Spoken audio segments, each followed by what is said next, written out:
Hello everyone. This is Dr. Sneha Sagar from Department of Pharmaceutical Chemistry, LJ Institute of Pharmacy. I welcome you all in the MOOC lecture series initiated by LJ Institute of Pharmacy. So today in this session we are going to discuss about carbohydrate metabolism, which is covered in your semester 3 biochemistry subject. So let us begin with metabolism. So, metabolism are generally the reactions which is undergoing inside the cells. The reactions can be of two types, anabolic reactions as well as catabolic reactions. In anabolic reactions or in case of anabolism, the reactions which involves the formation of the complex molecules and which requires energy. Whereas catabolic reactions or catabolism involves the reaction which involves the breakdown of the complex molecules and it can give us the simple molecules with release of the energy. For example, formation of glycogen from the glucose molecules can be an example of anabolic reactions which requires energy. Whereas if we break the glycogen and if we get the glucose molecules, which is the simplest molecules, then it is known as the catabolic reaction and which liberates the energy. There are many pathways involved in carbohydrate metabolism like glycolysis, citric acid cycle, gluconeogenesis, glycogenolysis, HMP shunt, and many others like uronic acid pathway, galactose metabolism, fructose metabolism, and amino sugar and mucopolysaccharide metabolism. So we'll start with our first carbohydrate metabolism pathway, that is glycolysis, also known as Embden-Meyerhof pathway or EM pathway.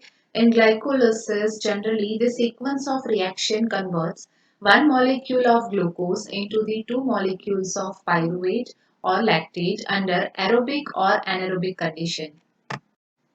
Under aerobic condition, pyruvate is the end product, whereas under anaerobic condition, lactate is the end product. And ultimately, this glycolysis pathway provides us ATP molecules. Glycolysis reactions can be divided into three different phases. First phase is energy investment phase or preparatory phase. Second phase is splitting phase, and third phase is energy generation phase. So this is the pathway of glycolysis in which glucose is the starting point, which is converted into glucose 6-phosphate with hexokinase enzyme and utilization of the 1 ATP molecule. Glucose 6-phosphate is then converted into fructose 6-phosphate with isomerase enzyme and it can be further converted into fructose 1,6 biphosphate with utilization of ATP. So up till fructose 1,6 biphosphate conversion, these reactions are energy investment phase reactions. Now we have splitting phase reaction. In that fructose 1,6 biphosphate is splitted into dihydroxyacetone phosphate and glyceraldehyde 3-phosphate. This glyceraldehyde 3-phosphate further converts into 1,3-bisphosphoglycerate and it utilizes NADH and produces NAD+. 1,3-bisphosphoglycerate is then converted into 3-phosphoglycerate and further it converts into 2-phosphoglycerate and lastly phosphoenol pyruvate. Phosphoenol pyruvate is then converted into pyruvate with utilization of ADP and generating ATP with the enzyme pyruvate kinase. Pyruvate is then converted into ketone enol form and further in the anaerobic condition with the enzyme lactate dehydrogenase it can be converted into lactate also with utilization of NAD+. So during this glycolysis process, total 8 molecules of ATP can be formed. Our next carbohydrate metabolism cycle is citric acid cycle. It is also known as Krebs cycle or tricarboxylic acid cycle or we can say TCA cycle in which the complete oxidation of acetyl-CoA into carbon dioxide and water takes place. The pyruvate which is produced during the glycolysis is then converted into acetyl-CoA with the enzyme pyruvate dehydrogenase. It can utilize NAD plus and forms NADH plus H plus. Also, TPP and lipoic acid are the cofactors for this conversion. So this is the complete citric acid cycle in which acetyl-CoA is entered into this cycle. It can form citrate. Further, it can produce cis-aconitate and isocitrate. Then they can be further converted into alpha-ketoglutarate, succinyl-CoA, succinate, fumarate, malate, and lastly oxaloacetate. And this oxaloacetate again enters into this cycle, and therefore this cycle continues until the complete oxidation of acetyl-CoA and into CO2 and water takes place. So after a total oxidation of glucose into carbon dioxide and water by glycolysis pathway as well as TCA cycle, overall 38 ATP molecules can be produced.